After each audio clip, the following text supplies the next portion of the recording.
Welcome to Surviving College, Episode 2, Everything Financial Aid.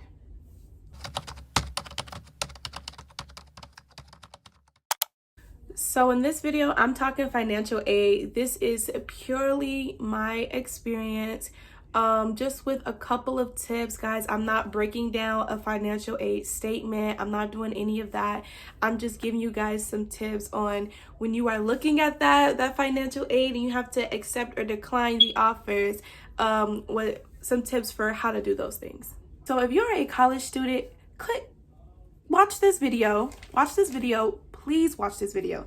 The number one tip I will give everybody for their financial aid is to actually get involved with it. Actually pay attention to what you are signing your name to. Actually read the statements, read what it's asking of you. Like, don't just be like, yeah, I'm gonna let my parents handle that. No.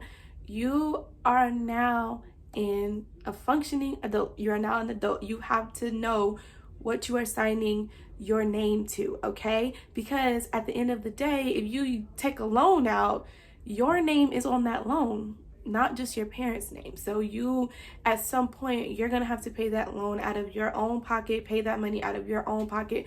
So please get involved with your own stuff. Book an appointment with your financial aid advisor.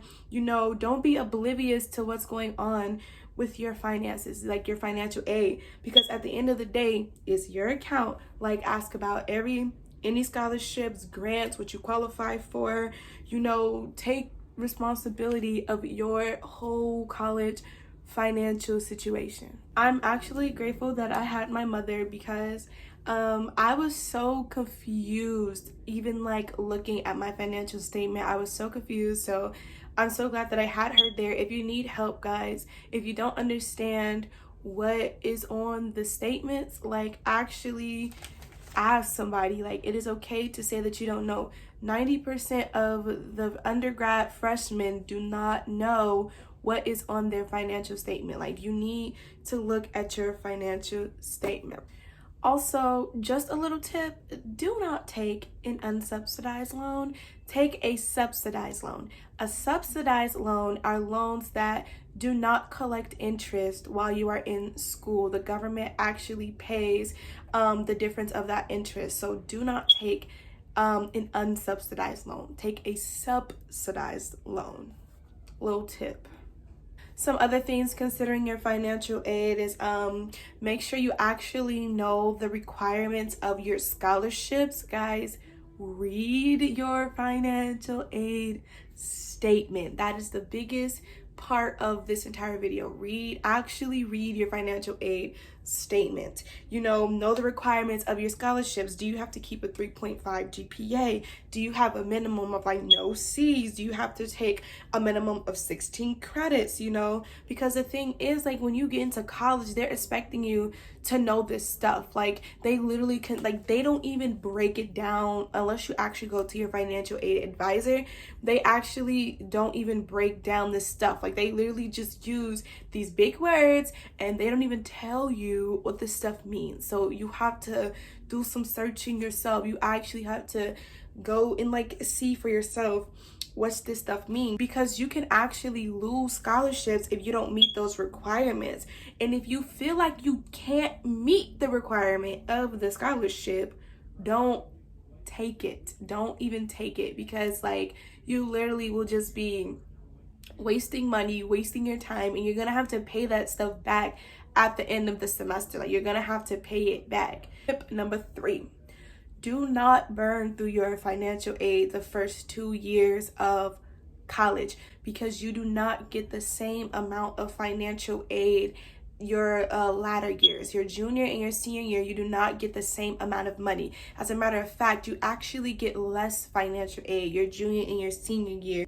Why they give us less financial aid for our junior and senior year, I have no idea. But you have to take those things into account. Like, you're not going to be getting the same. Maybe you got $20,000 in financial aid, your first year, your first 2 years, something like that.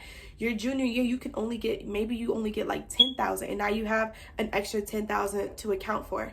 like stuff like that. Can you actually save money by doing things like getting a car? Can you save money by doing things like, getting a roommate, or not housing? Do you need to leave your parents' house? Because we could be so thirsty to leave, and I know everyone's situation is different, but like we could be so thirsty to leave and we'll know that we're racking up this.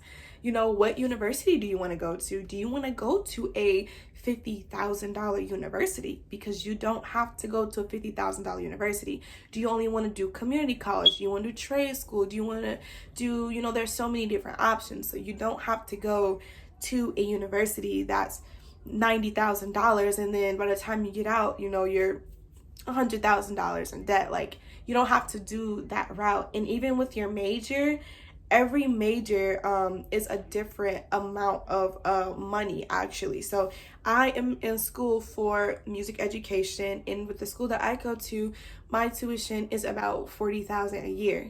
And so I chose the university that I am at. I could have gone to a small university. I could have gone to community college and got, and paid less money, but I chose where I'm at. And so you actually have options. So you don't have to go to a $50,000 school. Like, you can go to a community college where you're maybe paying, less than $10,000 to get your associates, wherever degree you're looking for, whatever major you're pushing for, take that into account.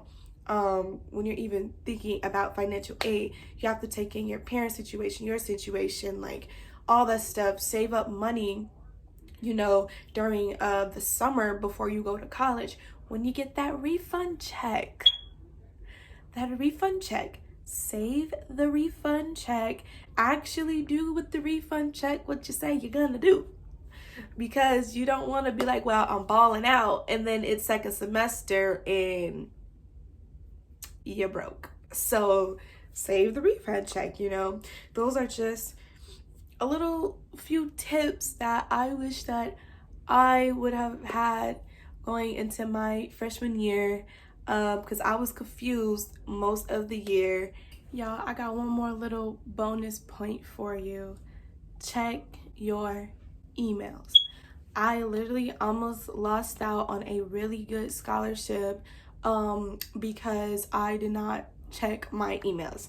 So check your emails, guys. Please check your emails.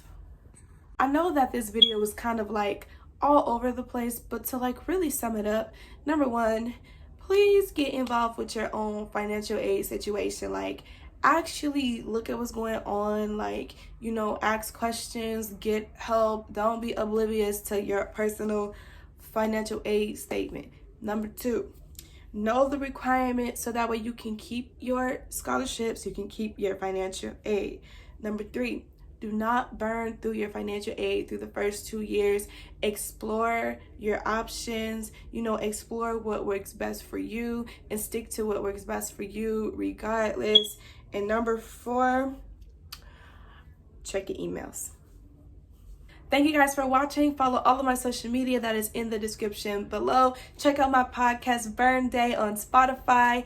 God loves you and you are the salt of the earth.